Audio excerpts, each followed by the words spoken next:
Congress and talk with Chhangte, India, Leilung, to show the chance. Means there are hope there. Because subject to Mizoram and the Abame, because you see the chat made there, coin, we don't have chat, there will ngày khác đây cái sự phát triển là thú vị chút để có thể sự sự thêm tập tất cả các này Mizoram là cái mong ấy cái chúng ai trả tiền nó người ta này ngày khác thêm là các cái chúng níu trần listening không ai cà phê lại đi được một cái chân chỉ hiện tổ thì sao không một cái congress và nó một cái background không thằng dân nó thì mình sẽ là với cái sự sự gì níu trần lên mình ngày khác sẽ có đi cái đủ cho mình níu trần lên ngày khác một trong cái sự ngày phụ thuộc vào nó thì cái nào này chú bảo cái thứ sự thiệt mai Mizoram đây là ngay cả thiệt cái nào giết thiệt mai chia thiệt cái nào thì cả thiệt là sự đua cho nên nhiều hơn thâu tập cái này tôi thấy mất thì cái tung mà sai thì lúc này thì tất cả các tiền này là cái gì đua chú lưu ý là tôi là cái số nó cũng chú trong cái đó là còn thiệt premium thật là như thế kan fel bang le kan thuk bang ni la ba nami na min mai ba ma kan ta la chhe ka thong si pathian kan ni charan ni hen kan lo ma Mizoram Christian ni siama chu ta pa la pa Congress party a pamin elai mana nama ro phidan kan ron le nam ta na so bete me to ho the ka chang sin te ka ban hen to se ya voi ni na ngai to ho bai ngai to ho to le kan se kan ngai tha kan se ho to chung chung ko yi Namaro Pina, Mizoram and Dan, the said, and well, today, the other routine of the control, Minum Pila, Hriata, and Shoya. Party in the name of in hand, and make a lot of today, a fortunate bar, a ramlet, and is on to a ramlet, and we take in my ram and body, take to Papa, routine limb, Puna, big nut, time up, and they take to Minum Mitten. Kerama ama ni tin engko tirngam tu khopin kema ding ek thona le kan chiji an control to kan dir pachani phoi ni na pa khomai ta in abul chan to sa me to thun ni tu kan dir che iso sta ni kan dir che trong trai cái na cái chủ trong trai kan la ho ni yo ta trong trai về mo se la pathian ke na le pathian ne na to abul le to pa abul le to pa here in security because we did when you have money and presence in Australia Facebook and the internet the okay to thinking the area okay at we America is to me go to come say no hey he can subject really my Hausakna Mizoram by Intodelh nanti karena kami topik kata tuan karena kami pemain yang angko nila karena kami Mason todo nila cover kadang chunchuan puisa ni ai NUP bertiamo super NUP mo SCDP po tido nila state of kind puisa ni ai tu na kan ko tu na ta chandai berdi na chu tu na kan present na suika sumhi kan chulo ni kon kan ren thiam ka chuana ani ka ni OGC atwan saving is producing ni tu ba we sum ka chulo lo ni pan are na ka thiam chu ang inihalan. Coba ini na soal cuma mining subject lagi mining industry afok satu, aling memang pernah dia mining menghiat tinggal Mizoram, sumber pakai ni, sumber pakai tinggal ni kuih ham catatan dan mana tiga local source yang terbaik kerana mereka mina api kerana Mizoram tu berapa kerana tanah itu mai lo tinggal sekolah. Coba ini kapui terlalu busuk. He mining kita nak sesuai dia, engkau Mizoram tan blok ni, engkau pusat ni, pusat anda bukan tu sesuai tu ni. Kan di nanti aru kita beres ni, mah kita beres ni dia. Mizoram mining engineering kita tahu, well stimulation engineer, OTC kita tahu, control of mines kita tahu. He mikas dia cuaca sentu, mikam tak kuliah ni, from kita. Mi bakal angin dingai tu China background, orang ni insert China ni lah. Kita pun naik ke China, pathian ni lah mining engineer saya tu orang itu game apa mani apa pasien tui tak bila berat tui tua heran le nantan yang John Bay dek itu Leilung vlog ni tu bagi yang semua experience kan ya orang yang pasien vaksin ni tim kan mana san ko ye kumsong ko kirma ban ka san ko kumsong wale ni at bela han ma ta ila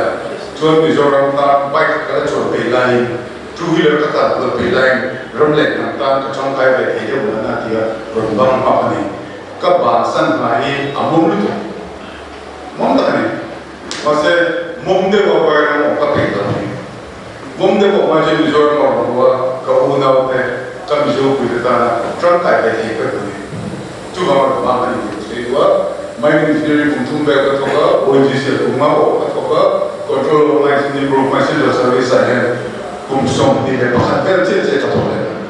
kum som di ka voluntary person na ti ali early retirement scheme aba the non ti ta ba di la ka ba de la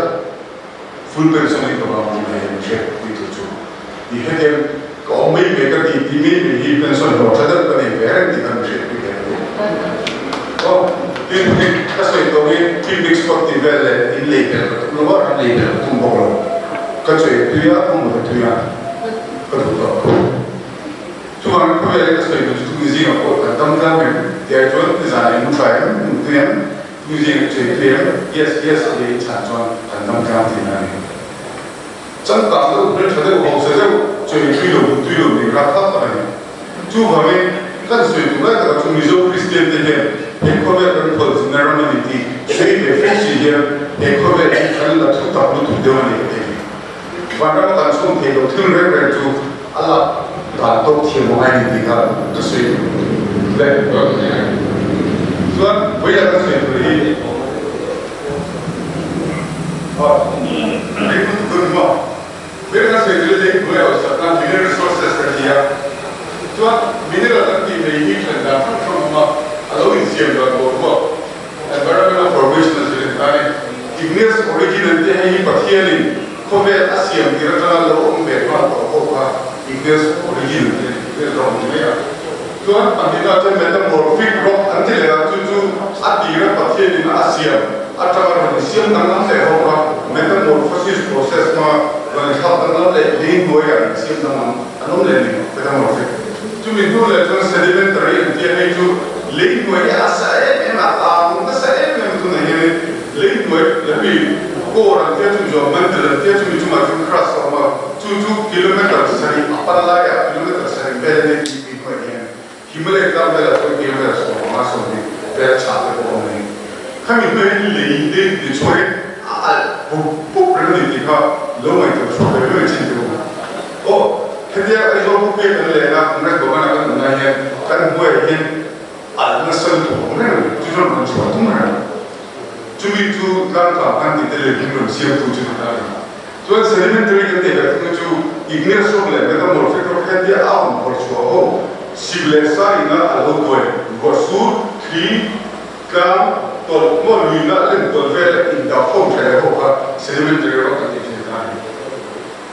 so tu lo le tu le mo ha so ti da ke chen le to a form en form wedding gas go zero money to natural gas kan di Mizoram ko kan nei pe kan nei lithium ma so you want to natural gas kan di ma se kan la ta ko example of the Hriata ni lo geological reserve kan nei ya ma se commercially no viable la ti wa so je lai OGC me du man la so ka ma ni ka ke ru la da tu na la tu di nga ka ke ru da tu oil india ko han ma bo ma kan aum ti Masa Mizoram oil company ho gyan l'export na anan ni lo kami zona cho anan right exploration license so na ni kami anan cho mo pe people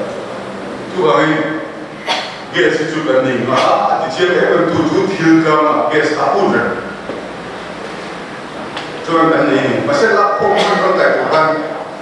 develop ko mu ti ko ti ni lo ni Mizoram Borok Intodelh atau saya tinggal di Hnam kecil orang ini. Ada campur masa, berkutu baik, kompresor maya, liquid formal maya. Mau gas terpakati di sini ko. Kan soya, tu yang mana? kan phong gas pe kalau ni tui kan nen back hok chuan gas kan back hok chuan tui chan solid gas kan sweet to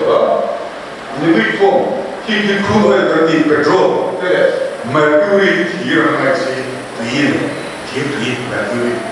tin liquid tapi kasih tu water wala sura rainwater dia luya lower river water dia ichung adu da groundwater dia groundwater Allah tu yang mineral nama ini dah tuan solid atau ji dan Leilung Hausakna Leilung Hausakna bagi solid form ini sesuatu tuan kasih kau tu mining jadi orang tu apa dia tu apa dia tu nak buat sesuatu apa the mindset 1952 tuan mineral asal tu anything you extract from the earth then that has a value economic value internal mineral ni Bible kan tujuan pasien mungkin siapa leher siapa ni leher lah siapa tu macam lupa mereka cuba mining ada kata ada mungkin koi working mineral ni mineral trompe progress ni mau mineral ni cuba mining lah pom cuan mungkin working mineral ni ada kasi ng pasien tu kan tin eden mana pasien eden nasi kan ini ada mana kita usung Allah yang ini ada usung masuk anhan sampai tu apa ini kata tu mulai kan mineral selo pun tu balik boleh cuma usung tu cuma tunai pura pasien mungkin misi kan yang lain mungkin tempat sampai boleh pasien mineral seperti kita ingat itu lokal kita tuan ini dalam itu belum nanti kau ni aman nanti juga jangan precious stones, precious stones kan jadi awam lagi. Tapi lulu berarti itu lain lulu berapa mereka lulu saya memang tujuh tahun lulu kan mandi yang kalau lulu yang mana tak mai kalau mai ni berapa kau ini dua malam dia misalnya kata macam cái bằng tadi ini adalah apa hasilnya tujuan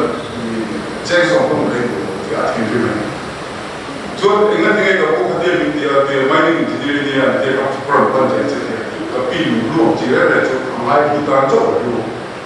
ini ramai dulu sigaret bom busuk jadi sigaret bom perkontesan berlalu tujuh bisnis tu sesuatu tujuh tadi ini nuburin tadi ini Titanic fee macam tu rumah orang ini Titanic fee macam tu rumah orang macam civil crisis tu anda ni loh masih orang lah tak nunggu anda berani kita saya tu nunggu tu jadi ngai tu saja oh dari tuan industri ini kalau kita lihat tiap pemain yang tu nomor pendek kata tu nunggu macam industri orang anda tadi tuan kau mau tanya Mizoram konteks orang macam ni Leilung Hausakna ni dan zon jadi nanti Indian mining laws atau dan kacau kacau mining mineral dia, hengi Mizoram perkara nanti balu, lei, taplei, perisian nanti, wari nanti zon mining mineral dia. Cucu mining mineral ini insan cu state di dalam padi memotok ni, kita mereka ni kami central ini belum tak ada, central dan siapa yang main belum tahu tu state tu ni belum tahu ni mana mineral tu apa tu state itu mana mau tahu ni belum ni major mineral ni dia tak ini rumah dia tu ada kata dan orang itu kerja tu Leilung Hausakna ini state ani kita tak tahu apa itu central ani tidak macam central ini mah ani tu awak mesti ada defect ni atau itu kan Entilah heavy, aja yang orang kacau bola cakap segala macam kurung segala central tadi cuma Mizoram sokar tadi yang orang tu alai suatu dante, asal saya dante, regulation the problem ka central tu macam ini, super heavy yang mai, part itu yang heavy, bukan heavy yang kurang mai. Yang bagi dia bila resource tu boleh masuk, kita dengan mining kita tu dia cakap sesuatu mining tu, kalau agriculture, horticulture, kita agak siap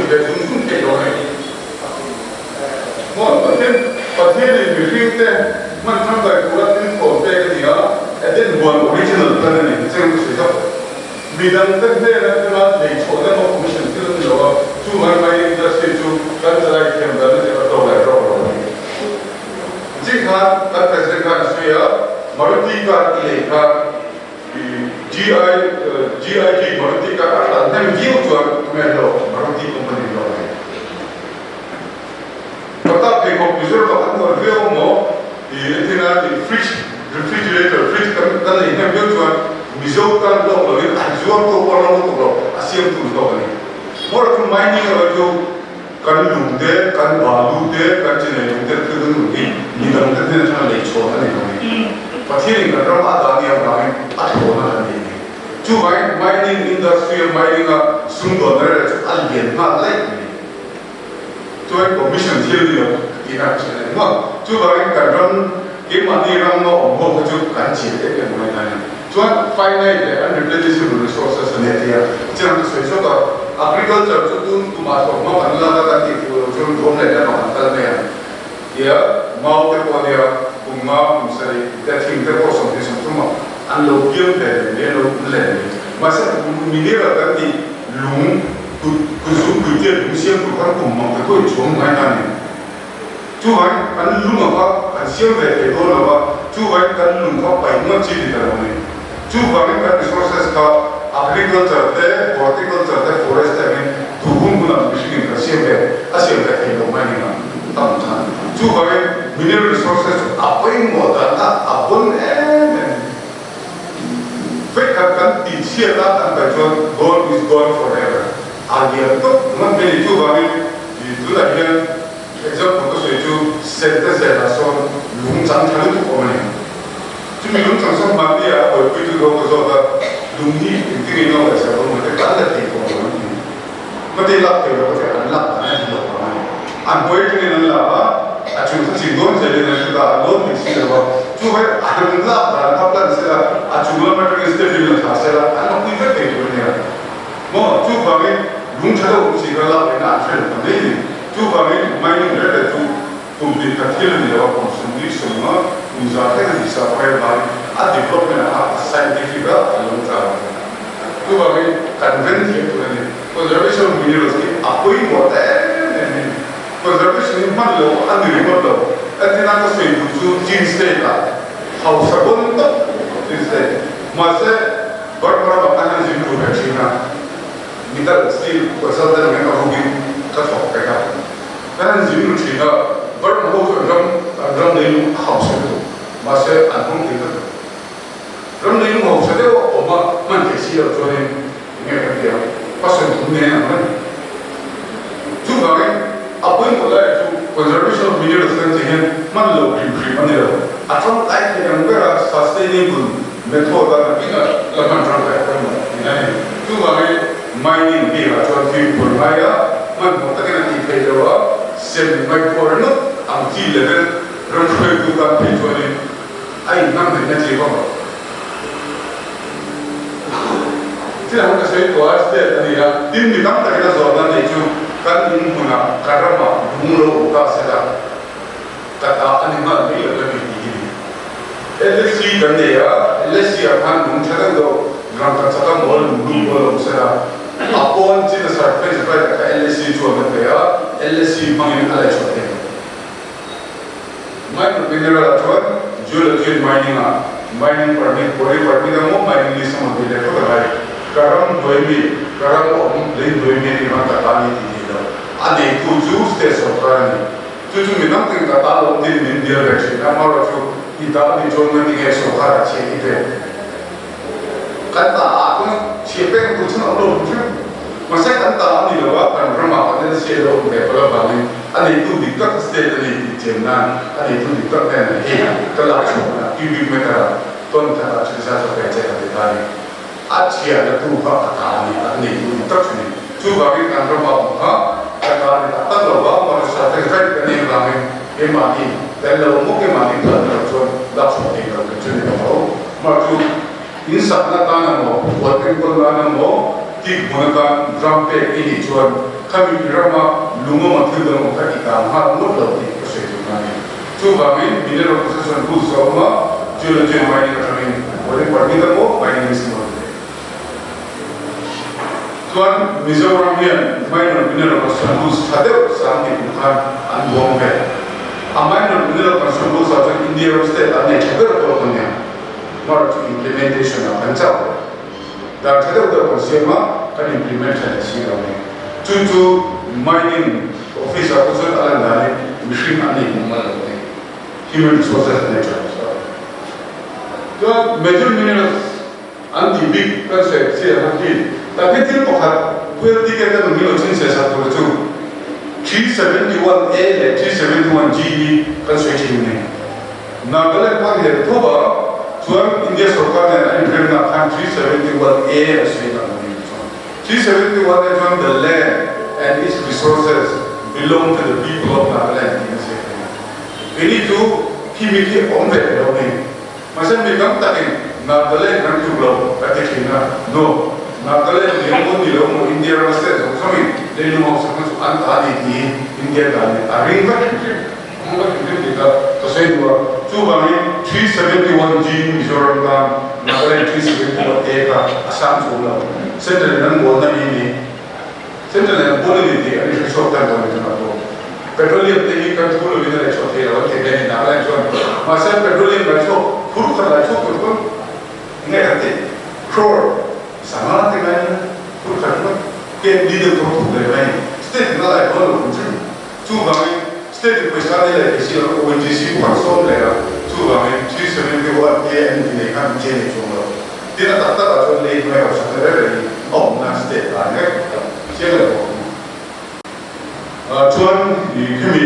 exploration license kan kita mining permit mining list tadi kita ONGC mobile company namun yang Mizoram kes kalau muncul tak salah guna ada pandangan pera tuan an muncul dua dan suatu tak muncul stage serta pun pakai mana anu guna anu guna mau tidur stage serta kan no Mizoram kan ada kan how much no percentage ini kalau beda kalau cuma bagi kalau sih tu kalau state dia itu kan ini orang tua itu smart orang tua itu poison orang di India dalam kuya entry 53, 54, 55 ada India Constitution 7 schedule Union list entry 53, 54, 55 ada Leilung Hausakna equal dan jelas dan Mizoram biar ilu tu Mizoram biar ini kan ini kuliah sport biar program ini saya ini kan ini tinggal itu mereka ni kan dia jasa mana tu boleh Leilung di sana syarat kan ni kan kalau dia Mizoram Leilung siapa kan timur Mizoram Leilung jadi sedimentary dan ada perfect orang kami lungda kuasa nanti kuat kamu reaksi kamu kuat lungku Mizoram tu mungkin canggung tu berapa Mizoram ada apa tuan kan berbagai lungsi tu ni nama lung Chhangte tu ji kita perfect origin ni Chhangte tu ji sedimentary orang kita tahu Tinggal saya itu civil work kan dia lumrah ini lalu pun saya atau luma kan bila tu kela apa yang masuk. Tunggu kan lum Chhangte itu staff engineer nama. Lum Chhangte apa yang angkut saya. Lum Chhangte cuma metal pa itu metal kerana apa sih jual. Kami akan apa tentang dia lupa. Dia lupa cuma kerja kuala usaha dia rumah di Afana. Zalam di alum lera, dek lera, fan dek, ati dengan lung macam tu kecil tu. Tu kami, kami kongsi apa tu lung cakap lagi, lung semua kan, lung hello tu kan itu menpai apa buat orang. Itu menpai cakap saya tu ni, tu kalau hello tu saya tu, lung ni kan tak kok kita. Tuan saya doakan ONGC kan ini kemarin dua. Semua komersial tidak dan jiran loba anda semua. Kita ini pakai sesuatu dengan business experience, politics dan full party kita berjuang lebih. Mining jualan informasi. Kita ini made to deal made to work ki kompo emergency na lain. Jom sokarnya. Baik biasa, jauh jangan pasal apa. Baik biasa. Tamu tak, cuma start hadir meeting, lepas start hadir kan, nampak tu cakap emergency buku ni. Cumi nampak tu lah aku cuci kata ni di pusat mana tak ada soal tu oil lagi tu kumatan ni. So kini oil lagi tu kumatan ni tu ONGC tu tu lah ni tu ni tu ni mana oil lagi tu tu apa soal tu lah ni tu ni siapa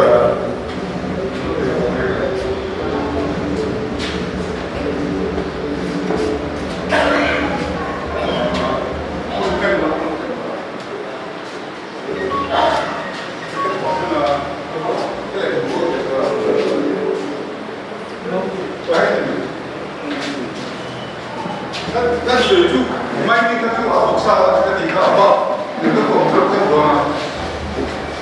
所以给你工人比起来操作，你看这这种干活不比容易，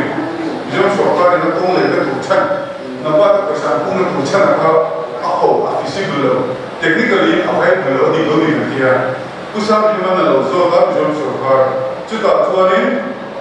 没有那个好的比工汉我来来呀，就是。An demand na an dinani tu ban paisa ko an puga paisa puga tu mi kong dilai ke ne mi sum chen na ni na tu mana tu an lo puga an tu be ke kam bula na ko ista ko ne ko ne ya an lo puga ka tu ke ni kan ring lo kan tu so si to ji se he oil and natural gas corporation of limited sincha ditani kan tu so ta ni na so tu Oktober ni sari samdi so pengaman kan suasan berarti. Oktober ni sari samdi so pengaman menjadi situasi bakal ekor berbe kan memorandum of understanding sign ka abeli to lawa expert lawa anti hukum kene lo chuli konju. Portopia OGC man ni don ni. Jadi jung situan bulu sebelum cat tamu tu dengan bumbu tak ni. Jika saya buat kalau kita berenang kota dari lokal itu di ONGC tuan sampai semua orang tu sendiri tu, jadi sekarang ni sunnah apa itu kau bela tesir apa, SCD kita memang dalam segala tu sunnah orang tesir, cuba ni leilung tu orang tu konggu ini dilai ini double ni, ini dilai semua, dilai na dapat cuba dapat sunnah bukti. Masih kan hasil jenah ONGC tu, no 2017, 5th October akan suasana itu loh. Kita kan, cuma kita saya tu,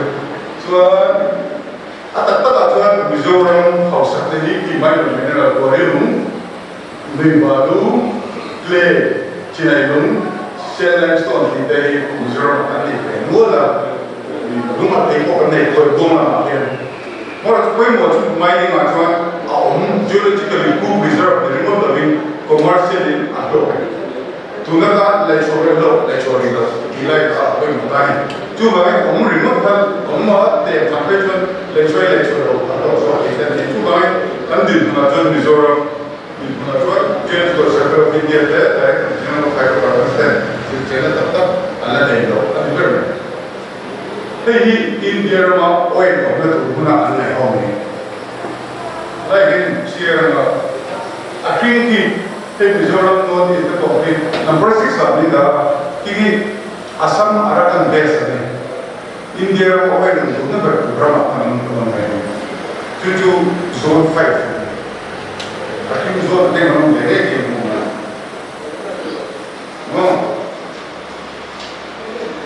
Zone 5 ni category 1 di India ka, category 1 jual basin with reserve being produced and exploited. Om di India satu, paisa kan nama investment di nama mana itu. Dan orang tu bawa masa Mizoram nanti lawa Arakan, Assam Arakan basin nanti ya. Assam mulai Assam dan Mizoram tu pura di bawah dalam negeri. Oil dan pemakaran macam anjing di negara itu. Kita nak tahu ni, soal apa Mizoram kan future ni apa yang tu ni ada. Macam portal LPS orang nak dengar mana ONGC itu kan buat tu orang mula, kan ini bukan bukan macam tu seju. Tu pura gas tu nak India soal material tu mah. Pipe ni macam tu ni. India cũng bị electrical highway đó là ai cũng chua cái cả additional power grid anh em ha additional gas grid cái lòng này thôi cái additional gas grid là cho Tripura gas mang đi gửi từ này phải còn không nghe này chứ là cho mấy đủ cái mau buông cái lâu lại chụp phải tay lên tay cái gì à nó xong tổ đó là anh còn hành phèn á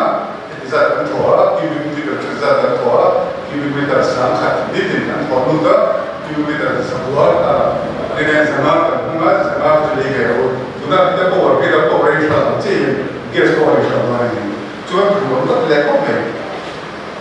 tu quan thì là cái tấn ngày còn cái lúc buổi cái mấy là cái CDP về là tấn buổi này central supply này cũng là có cái gì đấy rồi chứ vậy Indian cái này sẽ có thể là Mizoram cái này Christian cái này India phải là nó mình để đâu cái phản khác nó income tax nó phải là gì cái số này chú income tax cái phải là những cái sản phẩm anh hiểu không phải là đi ra là chính em ấy income tax nó một cái là gì đó cái mà phải là cái này mà sẽ cái chỗ trong tay là cho income tax nó sẽ thay đổi cái người là bao nhiêu tiền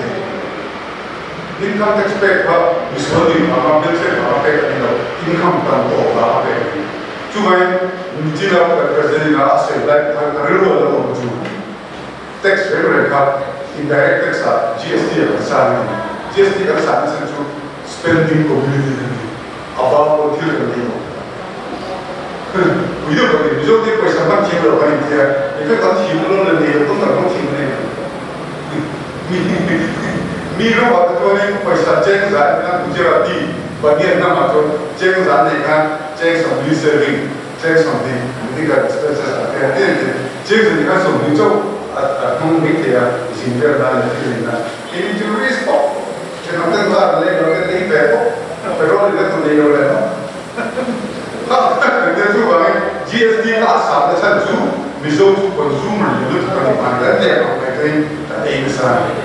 rồi chú bảo cái chỗ cái chú mau quay đầu cho cái này thì rồi sao cái này thì sao cái còn có này không thế nhá rồi còn cái này là thì chỗ không nói chung là còn đang phải đấy nhá rồi không mình không nghe bảo cho đi GST là sao mà cái gì cũng được nó là direct tax and the income tax are also under the law. Central American Chhangte and the Mizoram Sarkar may look to Sikkim tax manual and see how to make a Mizoram Sarkar to look to set up a top of that, the gym or check out making top tax and to get tax at the Emma at the data on the tax pay government they go, Hausakna tax pay so many. Two government take like for maybe one 13. Cheng xíu sari về là luôn đủ cho tax pay là mai rồi. Cái gì mà nghe thấy tin cheng xíu sari là luôn trong mang cả một cái là 10-20% đó sao vậy? 80% là cái đó chúng nó Hausakna tax pay cũng thế. Contractor cũng mà tax pay là official unit cũng mà tax pay là central service Mizoram cái là zone mà sao thế? Cái này Mizoram mà sao đủ chân tax exemption nào này. Chú vậy cái đó sao thế? Là chú ông hỗ trợ thì cái là chú cái đó là cái gì? Khi áp dụng nó có cái ascent rất là cái con GSI là Geological Survey of India là Mizoram mà thiếu một số tranh cát này, các sự đó là đúng là thì cái Mizoram cái này á, Muthia kia, Limestone cái này á, 35% calcium carbonate này á, cement xiêm là áp chế đó, ama chú Limestone cái polysim cái những decorative stone là ama nó shell chú bị cái cũng là bị cái so living at Oswan này cũng là đúng là chúng bị cái bóng này bị cái thảo này cái nó so bị cái so bây giờ là chúng ta bây giờ là không chọn được này cái rong như bị cái phía bên trên này ai sẽ cho lại bây giờ là có vẻ số cái cái bên số đó là như là trên bên số đó là India bên đó là những mặt trên số đó là chú bảo Mizoram nó có cái gì này răng cũng bảo cái chú tùy vào chi là hay đó cái này chú tùy trong căn số này anh muốn có một cái chú cũng có cái số không có cái gì Bible chú đó chú April 404 BC ở thiên có cái gì vâng ngày nào đó ngay cả lễ sáng sẽ đi mình vào cái sự chú cho chú cần nó lại bỏ không về là không tìm mất gì sự mình ăn thì con sẽ rồi em nhiều răng có ông chiều mà để xuống bếp để ra xuống mà cho nên sự người ta nói cái có quá sự người ta mà thôi bây giờ ôi gas lúc mà thấy cái gì cũng phải xử lý bên đấy trong lát xuống cho nên răng lúc có ông chiều cả cái ông này chút đi cái nào diệt chết nó ông này á sẽ có thằng mai nhìn ví dụ là ông tròn lên cái cầu thang này cũng nói nó là khi vì sao nó tăng cho nên tập luyện thôi hay sẽ có sự đúng lúc thì không còn này bây giờ còn cái gì có sẽ thành đúng lúc mang năm đó không tuần mang cái quá sắc mà không nó ông thì ông tổ tiền tài cho nên tên cắt đẹp ở sau đó xiêm cho đúng lúc xiêm cho cái xiêm đây là cái cố định thế thì đúng lúc phát mà ngày utilize in the eyes of the beholder itu kan dulu dari cuma satu kita. Oh sorry. Ini orang kata ni lupa aku cakap ni net lain dulu masih saya kata baru kata dia nikah makin dia cakap orang kata cakap macam ni. Jadi orang kata ni cakap cium cakap tumpah rumah tuanอะไรชุ่มชุ่มตัดตัดออกมาเราจะจับผมนั่นก้นใส่ตาพันเราจะจับต้นขัดเกสาตาพันเราจะจับรังโซ่แบบนี้ลูกผู้ช่วยช่วยอ่ะ process ก็รู้จักตัวอัน process นี่มันมี gold biscuits กันเลยบางมันจะมันต้องทับแล้วมันสับชิ้นเสียไอ้ gold biscuits นี่กันเดี๋ยวก็เสียตัว gold fields อ่ะอันนี้ก็การซื้อตัว86คุณพันอันคุณทุกบรรจุเป็น 2.78 2.78 เป็นอะไรอ่ะเป็นแต่30เซนส่วนเป็นแต่ทุกคนเนี่ยแต่สุดทุกเดือนอะไรแบบเรื่องสุขภาพไม่ใช่อะไรเนี่ยว่าขึ้นแต่ก็เนี่ยคือว่าเขาได้ทุกคนเนี่ยไม่สกุลว่าตลอดเลยพูดเดี๋ยว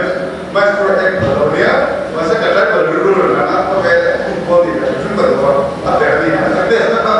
ini kontesnya siapa yang melawan? Saya jauh lebih dari 2.78 kilometer per jam. Ini tulai ONGC itu company na kumula angkatan dia. Mizoram yang ada kuitin kirim angkat teknologi keluar, sudah 3.5% 4 kilometer dari akhir, belum stop. Ini berarti ki asal kita buat lagi lagi berandal di monkey board dia monkey board ada ni memang mana cuma saya kira oil industry itu nak tambah juga scientist engineer secretary cuma ni nama orang lain cuma tak cuma orang dia siapa pun dari kan tambah sektor dah misalnya bias profile dari teknologi monkey board ada contohnya baik percobaan macam apa dah poma anda perlu sudah dah joy DC ada itu macam zaman SE pension dah atau macam ni mau kita driver SE nak pension tuisin om je tu oil industry di India punya oil di untuk betul ni anu lah Bombay Highway macam tapi mipuan lainnya oil company tu mai lebih segmen tu kan semua secretary untuk kita, tu adalah kamu kan tu satu pensi apa, tu dah tu engineer scientist buat kan tu, orang tu sendiri tu, ini kata dia, apa pula bikin atau tu dah transfer di Bali apa, database morning shift, afternoon and night shift mana, database yang tu ini grup yang tu kamu satu ni review, really, lu yang memang piknik, kau pegang tu, coba tuan bakal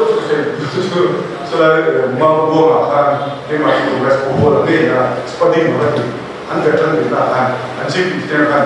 nizam dan lajar orang yang tulen proses lajar kumtulen lagi kumtulen mana dia ini kerasa atau lu mau cium kerasa kerasa mereka cukup dia ni jadi mereka ni jabatan jadi mereka cium ni justru mereka kalau klaim tu kalau मैंने तो ऐसिया अने तारीख का अभी तक काम चल रही है जो बात मिज़ोरम बिल्डिंग बोर्ड ने अनलाइन छोड़ा बच्चा अनलाइन था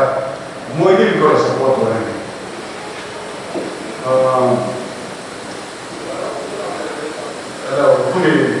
Tinggal minggu, andri engineer hata tak keloma, ekam miti boga, Leilung style lut pun orang ini jom, anda itu Mizoram masuk ke Jun dan sebagainya di Kunju, ni sesuatu lain soal orang ini masa Kunju. Itu anu kau bela tiup kepada angkat Mizoram di Turki angkat angkat mana? Cuba di kadang kami hidup di motor, pakai ni. India alam semua bangsa, mungkin bangsa semua anak cucu orang ini, adi orang ini kita. Ini mungkin bukan sekarang. Cuba ni kira orang kata kata sangka, mungkin Mizoram ini, mungkin bukan lain dia sendiri. Hei, dipikir tak itu? Arabian sih berarti dia berkata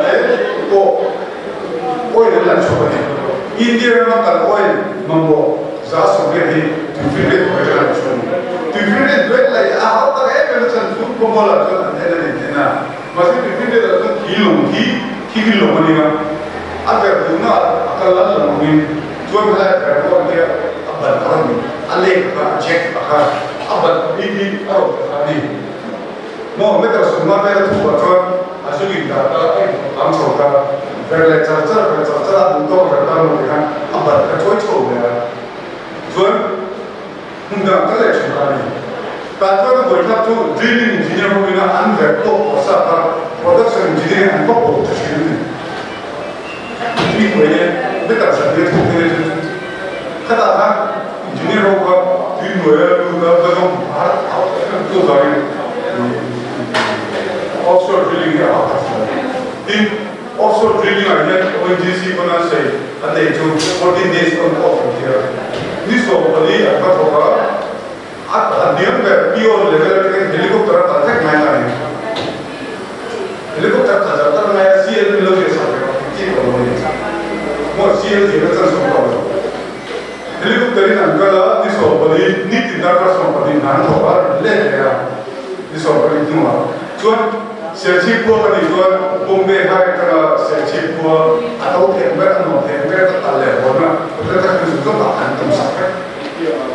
Cakap ni, jadi kau macam ini dengan teknik tuan mining dengan blok emma ada floating. Ini kan tidak tu, anak berkata ni shallow deep di otak ni. Hriata professional teknik production zone ni, nanti nak tenzor so meter 3.98 meter samsung zarbi untuk meter sendiri, tapi meter samsung sendiri gas menerima mula macam. Jadi anda nanti juga lihat dengan cara gas itu juga tidak anda tu hadir lah. Jadi jumlah ini well ini oil industry Christmas tree kita. Christmas tree ni kan abor ada ya. Tu kau ini apa yang kita lakukan? Jadi deep oil refinery. Deep oil again 1890 kumsang terjadi sembuhan oil besok tu kata oil company di Leilung railway company deep oil ada besok muncul dalam kasih lo kamu ngaji besok rail tentang side money side kali kami asli pada tingkah kata bom cumi side pujuan asai kan bila apa sih kira tu kerja asai kita muncul tak ni cuci lagi bela USA orang muncul dengan ay nama makan dia London dan test dia lalu dicek tapi kerja 1859 Pennsylvania USA orang dan coba anu sempurna orang di buat dan coba India kan ni oil aja masih dia masih in Korea mau 1% coba lah coba ni kasih waktu lain ni di buat refinery. Nah itu lah aku beli dia ni dalam beli dia tu ni di dalam jadi waktu jadi dalam jadi tu ni tak sakit ada di oil lah coba kasih Ini orang India, orang India sih waktu mana, bukan suara International Conference on Energy Crisis Way Forward for India 2015. Hey, itu nak tahu jadi chairman, orang ini. Hey, kalau dah start tu, Mizoram ni kami Congress Party siap nak soal dua, soal tu dia soal mungkin. Kami ni kita nak dengar kita sendiri. Ini contoh ni dia tidak import Tuhan di Malaysia. Ada dia orang kau kasi tu, widi hen tu jadi apa? Kena mesti kasi dia. Kan tumbar tu, pakaian tu tak ramai nak cuci. Jadi kami kuidenya Congress Party ini sincere ni. Ramai kami kita kuih. Tu ni kita mungkin tu enggak import tu. Congress Party itu mana tu? Tinggal kau dana, ini contoh problem ni. Akan cakap dengan kisah cakap kalau kita nak cakap impact ini belum apa ni. Kita tak tahu tu nak pilih. Tapi nak pilih bahawa 100% sahaja, 100% suruh pilih. Cuma kita berbeza, ramai Mizoram Congress Party, kami yang berketiga Congress Party bertanya, orang ini kita cakap, jadi kan contohnya antara kami lima Mizoram kami. Ini harus sangat penting. Kalau kita kasih dia belum ini, kami itu ni kita apa yang tahu baru mereka. Kongres ni lo, tengah mereka sih terlalu. Lalu mereka kan, nama orang tu ngai tua di kasih dia pusat tapi mana ni chief minister ada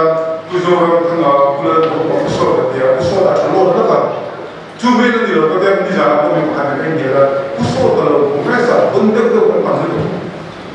jadi dia kalau tunggal dia super kalau tunggal dia tu pun mungkin. Tuan ini mau saya tanya saya, kau sini apa? Tentang kongres for people tu.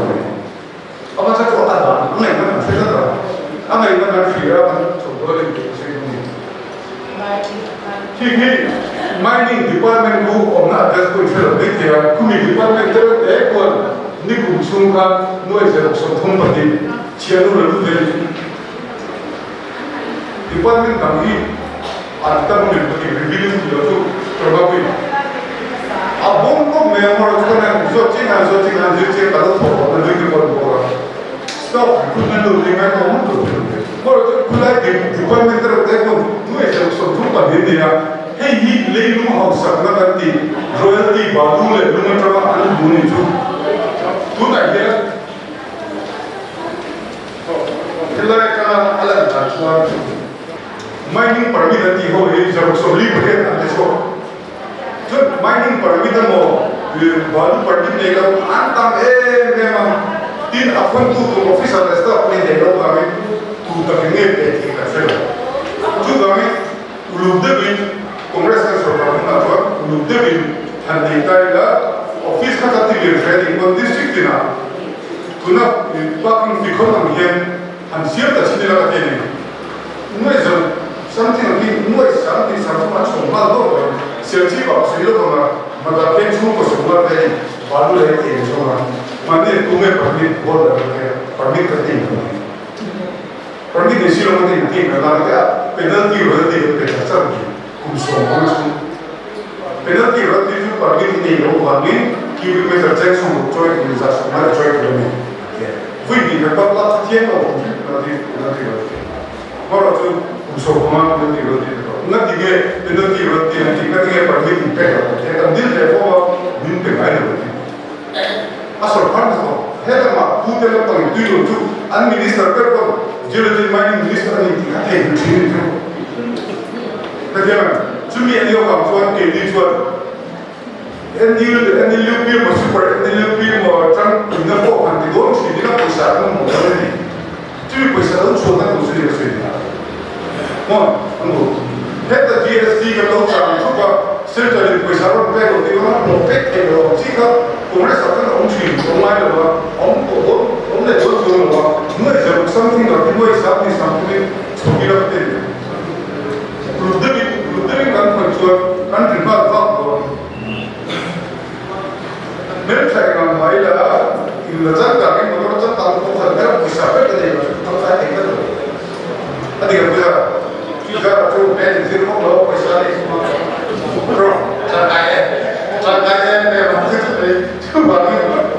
president mai nga kan nei de ba lu lu di entol ko yan kan ram di so tu de ji so le so a ti ko ko le ku ji so in ha chu ko no ji so lo su mo na ka ta mai helam ang zo me na ram ko kan alam ko lo de na kuma sa la do na to ni va to na West Bengal de Rajasthan de Karnataka de Orissa to Chief Minister mai sai bol de jarsi tu na to Mizoram ta ta either beauty or finance to ta ta jo de hi wei ni la ko to an golden mo as or mai de tu de so nam sa mo de nam de ke de te so ta ta mun ta politics mission feel pe mo na ni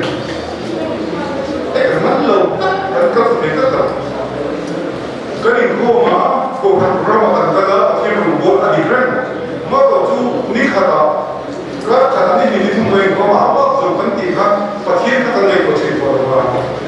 Tu main politis kan kerana ni, kan isu ni mereka yang akhir tu tak berapa ni. Inkom kan tu le, anu di pun dia pergi apa? Mulut tu pun dia pergi nak turun. Pasal ni kita turun apa? Kan akhir tu na kau kan ni Roma ni. Cuba ini politik sih kejuan di mission field pun berkata politik saya ini fakta anu jual mau before kita jual kalau saya tu sosial media apa aku minta jual kongres mau jual MLA minister mulai kan lesson dong mulai siap dong berkenan apa cakap ya ada yang pasti minister itu mah MLA itu mah Hausakna officer itu mau Hausakna bukan lain beda. Hausakna itu sumber apa tu? Bisa sumber Hausakna. MLA ni tujuan missionary group lain. Officer ni tujuan missionary group lain. Cucu pasien rumah kami angai tujuan MLA minister ni cuma Hausakna adu dona pasien dona. Cucu bangin mikuya kante kan cucu kongres ni. Na kuma kata ni persoalan tujuan sumber group dona ba. Missionary group ko orang ni sih kan, ada virtual team virtual after ni kan, saya tahu ni kalau I am responsible for what I say, not for what you understand. Emang dia tu, saya tu semua kan mau pura, saya ikhlas kita mau pura. Kalau mereka Hriata tu itu apa? Dan saya kan lah siapa Mizoram ini depoin, kerana kalau kita itu orang so jauh bukan